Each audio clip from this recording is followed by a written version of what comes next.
네. 안에 기독교의 윤리와 세상의 윤리의 특징이 뭔지 아세요? 뭐가 다른지 아세요?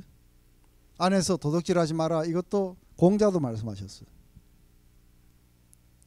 그리고 거짓말하지 말고 이런 거는 전부 다 세상에 있는 그 윤리 체계나 도덕도 이야기를 해요. 근데 그들 안에 없는 게 하나 있어요. 오직 기독교만 있는 게 있어요. 기독교 윤리 체계 가운데 여기에만 존재하는 하나가 있어요. 그게 뭡니까? 오늘 읽었던 구절 가운데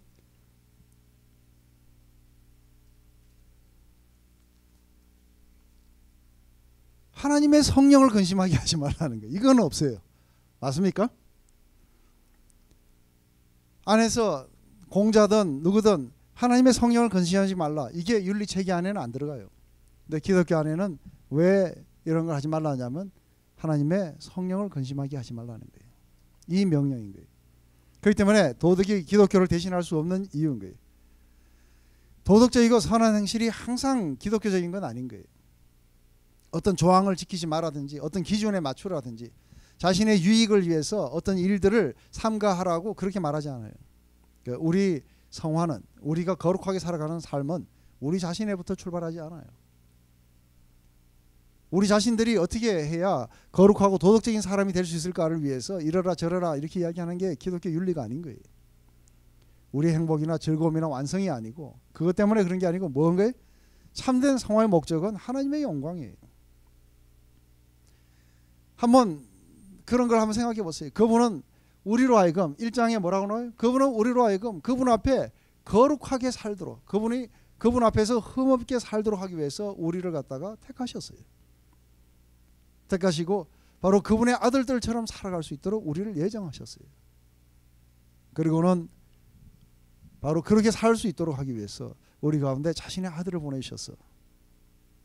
그리고 그 뒤에 우리에게 그런 막강한 파워로 오셔갖고 우리를 갖다가 임파워해 주시는 분으로 성령님을 우리 가운데 보내주셨어요.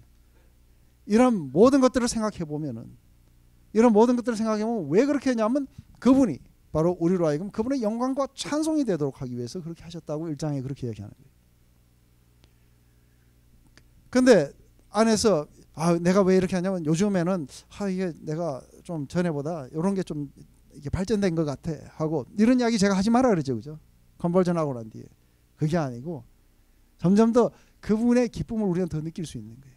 그분이 우리를 얼마나 기뻐하시고 이런 것들을 점점 더 느끼면서 우리가 그렇게 하는 이유는 뭐냐면 그분의 기쁨이 되기를 원하는 거예요. 그분의 영광과 찬송이 되는 것이 우리들의 목적인 거예요. 이게 없으면은 그 다음엔 세상의 윤리하고 똑같은 다를 바가 하나 없는 거예요. 그렇기 때문에 하나님이 우리에게 무엇을 행하셨는가를 그 사실을 우리가 인식하고 거기에서 유추하고 우리가 그분에게 어떻게 반응해야 될 것인가 하는 이게 바로 우리들의 윤리인 거예요. 그리고 하나님의 은혜와 영광을 찬미하고 싶고 이러한 열망에서부터 우리들의 성화와 도덕은 나오는 거예요. 맞습니까? 이게 사라지면 우리는 없는 거예요. 아무것도. 그렇기 때문에 하나님의 성령을 근심하지 말라 하고 이야기했을 때 왜냐하면 그 안에서 너희가 또한 믿어 약속의 성령으로 인시심을 받았다는 거예요. 그죠? 이는 우리의 기업의 보증이 되사 그 얻은 것을 전부 다 구속하시기 위해서 성령을 주시고 그것이 확실하다는 의미로 성령님을 우리 가운데 내주시겠다는 거예요. 근데 그분을 근심시키지 말라는 거예요. 그렇기 때문에 우리가 그릇된 행동을 하면 구속의 날까지 인치신 그분을 갖다가 근심하게 만드는 거라는 거죠. 그렇기 때문에 이것은 이 도덕은 관계에 호소하는 거예요. 맞습니까?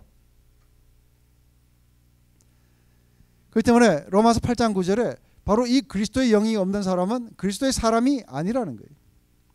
적어도 그리스도인이냐 아니냐의 차이는 우리가 얼마나 도덕적이냐 아니냐가 아니고 이 성령이 우리 안에 계시느냐 안 계시느냐의 차이라는 거예요. 그분께서 구원과 구속을 위해서 우리 안에 거하시기 때문에 우리가 그를 근심시키고 낙담시키는 게 이게 가능한 것은 그분과 우리가 맺은 관계 때문에 그래요. 만약에 성령이 하나의 파워면은 파워가 무슨 낙담을 하겠어요. 그죠? 무슨 가마력이나 이런 것 같으면 가마력이 무슨 근심을 하겠어요. 그렇지만 우리가 서로 인격적인 관계면은 근심하세요. 그렇기 때문에 불신자는 성령을 거부할 수는 있어도 근심하게는 할 수 없어요. 왜냐하면 그런 관계가 맺어지지 않았었어요. 오직 그리스도인들만이 이런 인격적인 관계를 가졌기 때문에 근심시키는 거예요. 그렇기 때문에 그분이 내 안에 거하시기 때문에 내 모든 행동이 그분께 알려지고 그분을 낙담하게 하고 슬프게 하고 근심하게 하는 일이 그렇게 해서 가능한 거예요. 바로 그것 때문에 더러운 말은 입 밖에도 내지 말라는 거예요. 더러운 말이나 생각이나 실제 행동하지 않더라도 우리 안에서 더러운 생각을 하게 되면 그분이 속에서 근심하신다는 거예요. 왜냐하면 그분은 무슨 목적으로 와 있는 거예요? 우리를 갖다가 하나님 앞에 흥하게 살도록 하기 위해서 우리 가운데 오셨던 분이세요. 오셨던 하나님이세요. 그런데 우리가 안에서 더러운 말이나 더러운 생각이나 이런 걸로 우리가 가득 차일 때 우리 안에 계신 그분은 근심하시게 된다는 거예요. 우리는 밖으로 안 할 수 있어요. 겁쟁이라서 안 할 수 있어요. 이거 하게 되면 뭐 들키면 큰일 난다 싶어갖고 안 하는 사람도 있어요. 그죠? 그거는 그리스도의 윤리가 아닌 거예요. 우리 안에 와 계신 분, 그분을 갖다가 우리는 근심하게. 그렇기 때문에 우리가 불순한 생각이나 분노의 생각이나 시기 질투 등 무가치한 생각이나 행동을 하면 그분은 안에서 근심하시게 되는 거예요. 또 한 가지 뭐냐면 제가 여러분의 집에 갔는데 여러분의 집에 가가지고 앉아가지고 몇 시간 동안 있는데 마치 제가 없는 것처럼 행동해요. 그죠? 제가 송선이 자매님 집에 놀러 갔는데 저를 그냥 소파에 앉혀놓고 텔레비 틀어놓고는 마치 없는 것처럼 그냥 막 해갖고 자기들끼리 해갖고 밥 먹고 뭐 하고 뭐 저가 없는 것처럼 이야기해요. 저한테 대한 모독이에요. 그죠? 많은 사람들이 자기 안에 성령이 안 계신 것처럼 행동해요. 하나님이 자기 안에 안 와 계신 것처럼 행동하는 거예요. 그 안에 성령을 우리 안에 주셨다고 그래요. 그죠? 내가 가는 것이 유익이라. 왜냐하면 내가 가면은 또 다른 보혜사를 너희 가운데 보내셨어. 그가 너희들을 진리에 대해서, 의에 대해서, 심판에 대해서, 그리고 너희들을 갖다가 계속해서 무한한 영광으로 이끌어 갈 것이라고. 그래서 기다리라고. 그래서 그분이 우리 가운데 오셨는데, 근데 안 계신 것처럼, 안 오신 것처럼 행동하는 거예요. 오시기는 언제 오셨어? 하고, 아유 못 봤어요. 오신지를 몰랐어요. 근데 만약에 하나님이 정말로 여러분 집에 와 계시면 여러분들 어떻게 하시겠어요? 모든 관심이 어떻게 돼? 그분을 즐겁게 하기 위해서 하실 거예요. 맞습니까? 이건 막 문기 형제는 뭐 이게 뭐예요? 그 오뎅국뿐 아니라 막 없는 메뉴도 막 만들어가지고 뭐 이것 좀 드셔보세요. 이것 좀 드셔보세요. 하고 하나님 막 배 터진다 해도 막 그래도 더 드셔보시라. 모든 것들이 뭐냐면 그분을 기쁘게 해드리고 즐겁게 해드리기 위한 것이 우리들의 모든 관심일 거라는 거죠. 그분은 우리 안에 오셔서 우리를 각성시키시고 우리 안에 거룩한 소망을 주시고 그리고 그것을 실제로 행할 수 있도록 우리 가운데 계속해서 임파워해 주시기 위해서 우리 안에 거하시는 분이에요.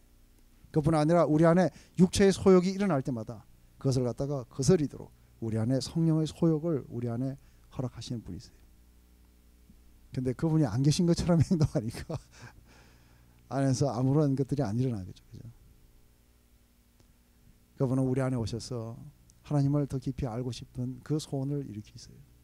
그리고 성경을 공부하고 싶고 또 묵상도 하고 싶고 그분과 기도도 하고 싶고 찬양하면서 정말 그분을 월십하고 싶은 그런 마음들을 우리 안에 허락해 주세요. 이 거룩한 소욕들이 우리 안에 일어남으로써 육체의 소욕들이 물러나게 돼요. 하지만 그런 인도하심이 일어났는데도 여기 반응 안 하면 어떻게 돼요? 마치 안 계신 것처럼 그때 그런 말 하셨어요 하고 이제 이렇게 하고 연기하고 이러면은 그분이 슬퍼하겠죠. 그죠? 그렇지만 로마서에서는 하나님의 성령으로 인도하심을 받는 그들은 곧 하나님의 아들이라 그렇게 이야기해요. 로마서 8장. 그래서 어찌하여 우리는 그분을 근심하지 말아야 되냐면 바로 그 안에서 너희가 구속의 날까지 인치심을 받았다는 거예요. 그렇기 때문에 그것을 우리에게 완전히 보증으로 우리 가운데 오셔서 우리에게 계속해서 그 일들을 해나가시는 그분을 근심하게 되면 한마디로 말해서 이제 배은망덕이 되죠. 그래서 하나님이 우리를 세우신 영원한 계획, 그것 때문에 성자가 이 땅에 내려오시고 고난을 당하시고 이제는 성령까지 보시고 그 구속의 날까지 우리를 갖다 이끌어 가시는 그분을 갖다가 무시하는 거죠. 때문에 우리 안에 장엄한 그런 날이 오고 있어요. 영원한 나라가 반포가 될 거예요. 흠도 없고 점도 없고 그리스도의 신부로서 영광스러운 교회의 일부가 되도록 오셔서 우리 가운데 우리를 그렇게 인도해 가시는 분이 계신 거예요. 그게 바로 1장 4절에 나온 거예요. 그죠? 창세전에 그리스도 안에서 우리를 택하사 우리로 사랑 안에서 그 앞에 거룩하고 흠이 없게 하시려고. 이것이 바로 그리스도가 죽으시고 그리고 부활하시고 성령께서 우리 안에 내주하시는 이유라는 거예요. 근데 우리를 위해서도 성령을 근심하게 되면 우리 안에 어떤 일들이 일어나게 되는가 하는 거예요. 성령을 근심하게 되면. 성령을 근심하게 되면은 안에서 필연적으로 하나님의 성령의 임재의 여러 가지 그 은혜의 표징들이 우리 안에 사라지게 될 거예요. 기쁨이 사라지게 될 것이고 우리를 갖다가 찬양을 불러도 이젠 무덤덤할 거예요. 성경을 읽어도 별로 재미도 없고 하나님이 나를 사랑하신다는 느낌을 갖다가 상실하면서 그 안에 확신도 평안도 다 사라질 거예요. 하나님이 친히 그분의 성령이 우리 영과 더불어서 내가 하나님의 자녀인 것을 친히 증거했던 그 증거도 사라지게 돼요. 점점점 그분의 인치심의 증거들이 우리 안에서 사라져버리게 돼요. 그분 안에서 기뻐했던 그런 모든 증거들이 다 사라지고 사랑의 팔로 우리를 안아주던 그런 놀라운 체험들도 다 상실하게 될 거예요. 바로 그분의 건수임으로 말미암아 이 은혜로운 가마력을 그분이 처리하시게 되면은 이제는 뭐가 잡고 있냐면 육체의 소욕들이 주도권을 잡고 우리를 갖다가 지배하게 될 것이죠. 그리고 마귀는 아주 그 순간을 타갖고 비열하고 아주 추한 생각들을 우리를 공격해 올 거예요. 자신이 지옥에 살고 있으며 지옥이 자기 안에 있다는 걸 갖다가 아주 굉장히 실감하게 될 거예요.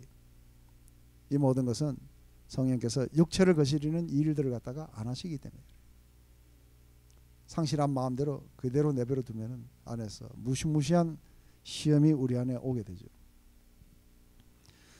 하지만 이때 우리가 한 가지 기억해야 되는 것은 그 임재의 증거들을 갖다가 철회하셨다고 해서 우리를 포기하신 건 아니라는 거예요. 이게 굿뉴스인 거예요. 언제나 함께 하세요. 하지만 우리를 다루실 거라는 거예요. 다시 죄를 깨닫게 하고 다시 율법의 위협이 우리를 갖다가 다가오게 하고 전혀 구원받은 적이 없는 것처럼 느끼게 하시는 것이 이게 성령의 책망하심이에요. 하지만 인치심이 절대로 철회되는 건 아닌 거예요. 구원도 취소되지 않아요. 그러나 은혜의 표징들은 전부 다 사라져버려요. 우리가 절망 그리고 연약함을 느끼게 하시고 다시 그 순간에 구세주를 보여주셔서 우리 죄를 다시 씻고 우리를 향해 다시 미소를 던지실 거예요.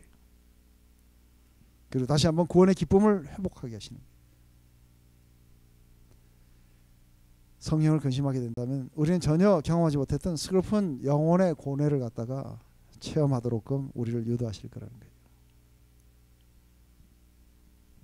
그렇기 때문에 이게 그리스도인의 윤리의 중심에 와 있는 거예요. 하나님의 성령을 근심하지 말라. 왜냐하면 그가 구속의 날까지 우리를 위해서 인치시고 우리를 인도하시고 이 무한한 영광이 우리 안에 와서 한 영광에서 또 다른 영광으로 계속해서 우리를 바꿔가시는 그 일을 하러 오신 분인 거예요. 그렇기 때문에 옛 사람을 벗어버리고 마음으로 새롭게 돼서 새 사람을 입으라 했을 때 이 성령의 인도하심을 따라서 우리가 가는 이 마인드 세트로 바뀌게 된다면 그렇다면 여러분들 이제 거짓말 하지 마시고 여러분들 더러운 말들 입 밖에 내지 마시고 서로를 인자하게 여기시며 이제 이러한 것들을 제가 이걸 갖다가 한번 여러분들 가정예배에서 이거 한번 이렇게 해보시면요. 이 4장을 가지고 제가 그 25절부터 이제 5장에 이렇게 해가지고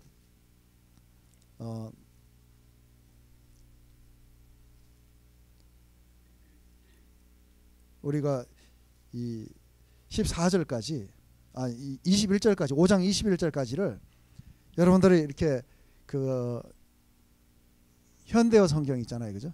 그런 걸로 해갖고 여러분들 자녀들하고 앉아가지고 이걸 갖다가 쭉 이렇게 읽으시면은 이게 하나의 뭐랄까요 어떤 도덕적인 체계로 들려오지 않고 하나의 그런 어떤 사랑의 레터처럼 이렇게 들리도록 그렇게 읽어본 적이 있었어요. 우리 아이들하고 같이. 그랬을 때 그 결과가 우리 안에 마치 그냥 그러니까 하나님이 우리에게 사랑의 편지를 쓰듯이 그렇게 오는 거예요. 이제는 도둑질하지 말고 이제는 각각 자기 손으로 벌어서 다른 사람들의 필요를 채워줄 수 있도록 하세요. 그리고 이제는 이러이러한 것들은 여러분들의 너희들의 입 밖에도 내지 마라. 왜냐하면 이것은 사랑스러운 이 자녀들로서 하는 그런 것들이 아닌 거다. 바로 너희들은 하나님의 사랑스러운 자녀들이고 빛의 자녀들인 것이다.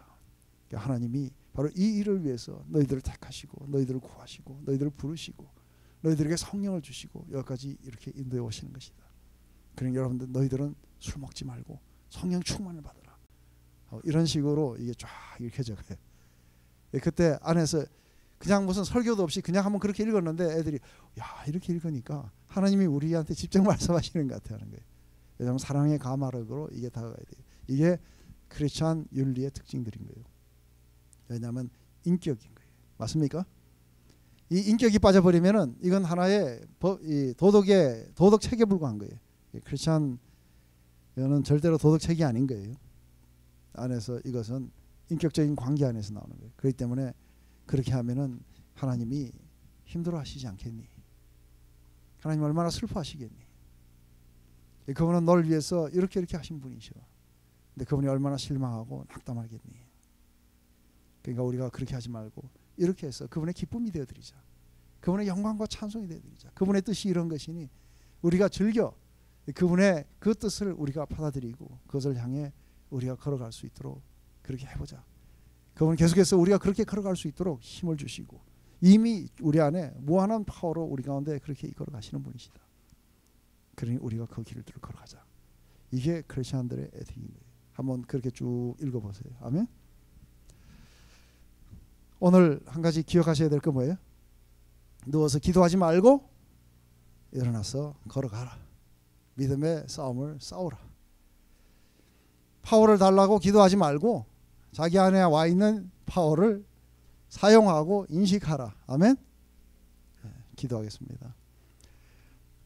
하나님 아버지 오늘 이 에베소서 말씀을 통해서 하나님 얼마나 우리 안에 그런 강력한 파워가 있으며 또 우리가 누려야 될 그런 놀라운 삶들이 우리 안에 예비되어 있는데도 불구하고 하나님 너무나도 그런 많은 부분들이 우리가 해야 되는 파트들이 뭔지를 이해하지 못했기 때문에 하나님 그것이 그냥 모든 것들이 자연적으로 우리에게 그렇게 오는 것으로 착각했었습니다. 하지만 이제 우리의 믿음의 싸움들을 싸우기를 원합니다. 일어나서 모든 거짓들을 싸우고 이제는 하나님의 그 뜻을 헤아려서 우리 온 삶을 바로 그 뜻에 우리가 거룩한 산제사로 드리기를 소망합니다. 우리의 이러한 모든 마음 속에서 주께서 우리 가운데 행하셨던 놀라운 은혜와 사랑에 반응하며 주의 영광과 찬송과 그 은혜의 영광을 찬미하고 싶은 그러한 우리들의 동기 안에서 우리는 일어서서 걸어갈 것입니다. 하나님 우리 걸어가는 모든 그런 걸음들을 축복해 주시옵소서. 예수님의 이름으로 기도드립니다. 아멘.